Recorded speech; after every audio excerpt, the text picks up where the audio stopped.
As-tu peur de manger des glucides le soir? Ou bien peur d'en manger tout court? Oui? Eh bien mon ami, tu es carbophobe. Et je vais te soigner avec ton consentement éclairé, bien évidemment. Récemment, j'ai eu un entretien téléphonique avec un client au cours duquel celui-ci me faisait part de sa crainte à remanger des glucides le soir. Cela faisait des années en effet qu'il les avait évincés de son alimentation à la suite d'un régime hyperprotéiné draconien l'ayant vu perdre plus d'une quarantaine de kilos. Aujourd'hui, ce client ressentait une véritable appréhension à l'idée d'en manger à nouveau et de reprendre tout le poids qu'il avait réussi à perdre de manière fulgurante. Il était devenu carbophobe. Si je vous relate cette histoire, c'est parce que des carbophobes, j'en côtoie presque tous les jours dans le cadre de mon activité professionnelle. Des individus convaincus mordicus que les glucides sont le macronutriment du diable en personne et que le simple fait de mater une tranche de pain sur la table peut leur faire prendre presque automatiquement 7 kg de masse grasse. Cette maladie curable porte un nom. En fait non, elle n'en porte pas, mais je la baptise la carbophobie, du latin carbophobia imperitus. La carbophobie est une maladie virale, une grippe du cerveau en quelque sorte, qui se caractérise par un ensemble de croyances infondées vis-à-vis des glucides, lesquelles engendrent une véritable aversion à l'égard de ce macronutriment. Le meilleur autotest pour diagnostiquer si vous en êtes porteur ou pas, c'est de répondre à la question suivante. Pensez-vous que manger des glucides fait nécessairement grossir? Si vous avez répondu oui, le soir oui ou je ne sais pas, c'est qu'il y a de fortes chances que vous en soyez porteur. Le cas échéant, je vous prie d'ouvrir grand vos synapses car nous allons procéder à l'extraction de vos croyances infondées pour vous guérir une bonne fois pour toutes de votre carbophobie. Avant de commencer, je voudrais vous annoncer que je viens tout juste de lancer ma page sur Tipeee et sur Patreon. Pour celles et ceux d'entre vous qui ne le savent pas, Tipeee et Patreon sont des applications de crowdfunding qui vous permettent de faire des dons aux créateurs dont le contenu sur YouTube vous plaît. Vous déterminez vous-même la somme que vous voulez donner, 1 euro, 2 euros, 5 euros ou 10 euros, bref, il n'y a pas de petite somme, soit de manière ponctuelle, soit de manière mensuelle, puis vous effectuez ensuite un virement sur le compte du créateur en question, soit via votre compte bancaire, soit via PayPal. Le tout est bien entendu 100% sécurisé.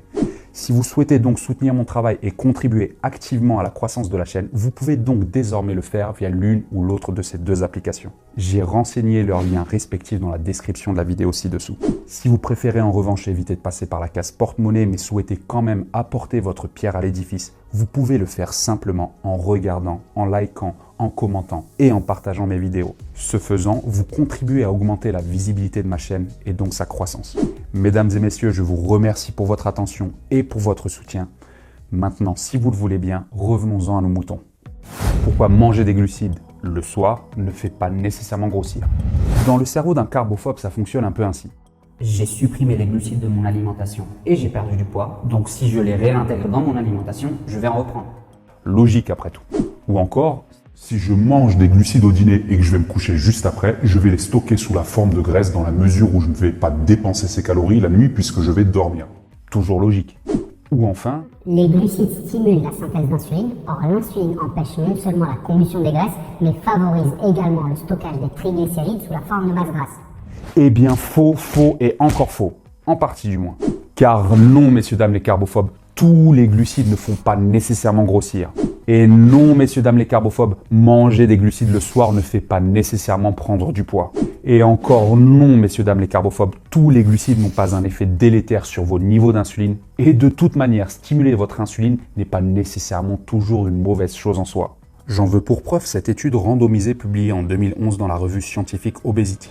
Dans le cadre de la dite étude, 78 policiers israéliens souffrant d'obésité ont été assignés de manière aléatoire dans l'un des deux groupes suivants durant 6 mois.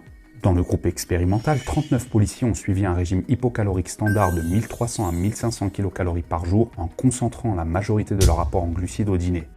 Dans le groupe de contrôle, les 39 autres policiers ont suivi l'exact même régime hypocalorique, mais en répartissant cette fois-ci leur apport en glucides sur l'ensemble de la journée. Maintenant, vous vous demandez quels ont été les résultats de cette étude. Roulement de tambour, please. Eh bien, je vous le donne en 1000. Les sujets du groupe expérimental ont perdu plus de poids, plus de masse grasse et plus de masse grasse abdominale que les sujets du groupe de contrôle. Et ces différences étaient statistiquement significatives, ce qui signifie qu'elles n'étaient ni le fait de la chance, ni dues au hasard. Et ce n'est pas tout, car les sujets qui ont mangé la majorité de leurs glucides le soir n'ont pas seulement noté une amélioration visible de leur composition corporelle. Leur santé métabolique et cardiovasculaire a également fortement bénéficié du report au soir de leur consommation majoritaire de glucides. Ainsi, leur niveau d'insuline, leur taux de cholestérol et leurs marqueurs d'inflammation se sont plus nettement améliorés que chez les sujets du groupe de contrôle. Autre fait intéressant, leur score de faim, un agrégat pour quantifier la faim qu'ils ont ressentie tout au long du régime était significativement plus bas au terme des 180 jours de l'étude que celui des sujets qui avaient la chance de pouvoir consommer leurs glucides tout au long de la journée. Cela signifie donc qu'ils avaient moins faim qu'eux. Or, de nombreuses études démontrent que l'un des paramètres clés pour réussir à stabiliser durablement une perte de poids réside dans la capacité d'un régime à ne pas trop susciter la faim et engendrer de grosses fringales. Eh bien, il semblerait qu'en période de diète, le fait de consommer la majorité de vos glucides le soir réduise vos risques d'avoir faim le lendemain dans la journée, ce que confirme cette revue de la littérature scientifique de 2015. Alors là, je vous vois venir. Oui, mais Alex, tu extrapoles sur la base des conclusions d'une seule étude scientifique. Je parie qu'il existe plein d'autres études scientifiques qui affirment le contraire, à savoir que le fait de manger des glucides le soir fait grossir. Eh bien, voyez-vous, oui et non.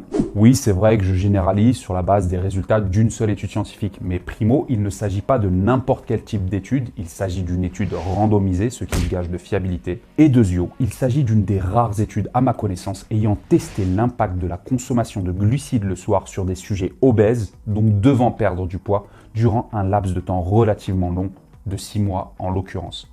Ensuite, cette étude n'est pas la seule à observer des effets positifs de la consommation de glucides le soir sur la composition corporelle et la santé. L'année d'après, la même équipe de chercheurs a reproduit son expérience sur des souris obèses et a constaté exactement les mêmes effets. En mangeant tous leurs glucides le soir, les souris obèses ont ainsi enregistré une perte de poids de 9,3%, une perte de masse grasse de 39,7%, une réduction de leur appétit de 8,3%, une amélioration significative de leur profil biochimique et enfin une réduction significative de leurs marqueurs d'inflammation. Pourquoi je vous conseille de manger la majorité de vos glucides le soir ? Manger le soir et manger des glucides le soir ne fait donc pas nécessairement grossir et semblerait plutôt même aider à perdre du poids et de la graisse dans le cadre d'une restriction calorique. Car n'oubliez pas, chers téléspectateurs et chères téléspectatrices, que ce qui vous fait grossir ou maigrir au final, c'est d'être en excédent ou en déficit calorique. Si vous dépensez plus de calories que vous ne consommez, ou consommez moins de calories que vous ne dépensez, eh bien vous finirez par perdre du poids et de la graisse, et ce qu'importe que vous consommiez tous vos glucides au petit déjeuner, au goûter ou au dîner. De manière générale, l'heure à laquelle vous consommez vos calories importe bien moins que la nature des calories que vous consommez et la quantité des calories que vous consommez. Dans une optique de recomposition corporelle et de santé, mieux vaut en effet que vous mangiez une belle plâtrée de lentilles et une poire à 2 h du matin qu'un millefeuille marbré et un magnum au chocolat à 7 h du matin. Bien entendu, je caricature, mais vous comprenez l'idée. À vrai dire, je vous conseille même de consommer la majorité de vos glucides le soir en association à une source de protéines maigres. La raison principale pour laquelle je vous recommande cela est que l'association glucides-protéines maigres le soir favorise l'endormissement et un sommeil de qualité. En effet, quand vous consommez des glucides et des protéines maigres dans les heures qui précèdent le moment du coucher, votre organisme se met à produire de la sérotonine, un neurotransmetteur qui sert de précurseur à la synthèse de l'hormone du sommeil, la mélatonine. Cela vous prédispose ainsi à bien dormir. A l'inverse, si vous faites un repas gras et ou riche en protéines le soir, en plus de l'inconfort digestif que cela engendre, votre organisme va se mettre à produire de la dopamine et de l'adrénaline. Or, ces deux neurotransmetteurs impliqués dans l'éveil sont antinomiques d'un sommeil de qualité. Et d'après la littérature scientifique, un sommeil de qualité en quantité suffisante est essentiel pour la santé d'abord bien évidemment, mais aussi et surtout pour le maintien et la stabilisation du poids perdu au cours d'une diète. Autrement dit, bien dormir est l'une des clés pour réussir à perdre durablement du poids et de la graisse. Mot de la fin. Le mot de la fin, c'est que non, vous ne devez pas éviter tous les glucides et non, vous ne devez pas nécessairement arrêter d'en manger après 16 heures pour réussir à perdre du poids. Vous pouvez tout à fait réussir à perdre de la graisse et du poids en mangeant vos glucides le soir, pourvu de dépenser plus de calories que vous n'en consommez ou de consommer moins de calories que vous n'en dépensez. D'ailleurs, si vous cherchez à perdre durablement du poids et de la graisse, je vous recommande de consommer la majorité de vos glucides le soir, car cela vous permettra non seulement de mieux dormir, donc d'être plus en forme le lendemain dans la journée, et si l'on s'en réfère à l'étude sur les policiers israéliens dont j'ai discuté dans cette vidéo, d'avoir également et surtout moins faim le lendemain dans la journée. Au petit déjeuner et au déjeuner, privilégiez surtout les bonnes sources de protéines, autrement dit la volaille, les poissons maigres ou gras, les œufs et les laitages maigres, et les bonnes sources de lipides, principalement les œufs, les huiles végétales et les oléagineux. Vous verrez qu'en faisant cela, vous vous sentirez beaucoup plus en forme dans la journée et piquerez également moins du nez après le déjeuner. Bien entendu, si vous êtes en prise de masse, êtes déjà mince ou vous entraînez beaucoup, inutile de réserver vos glucides au soir uniquement. Dans ce cas de figure, vous vous en sortirez bien mieux en les répartissant sur l'ensemble des repas de la journée. Quelle que soit votre situation, Privilégiez les glucides de qualité en optant principalement pour les légumes, les légumineuses, les fruits et les céréales brutes non transformées. Ces glucides doivent représenter au moins 80% de vos apports glucidiques journaliers. Pour le reste, n'oubliez pas évidemment de vous faire plaisir et de me faire plaisir aussi en vous abonnant à la chaîne et en n'oubliant pas d'activer la petite cloche à notification ici si cette vidéo vous a plu. Sur ce, mes chers amis carbophiles, j'espère, je vous souhaite une excellente journée et je vous dis à très bientôt.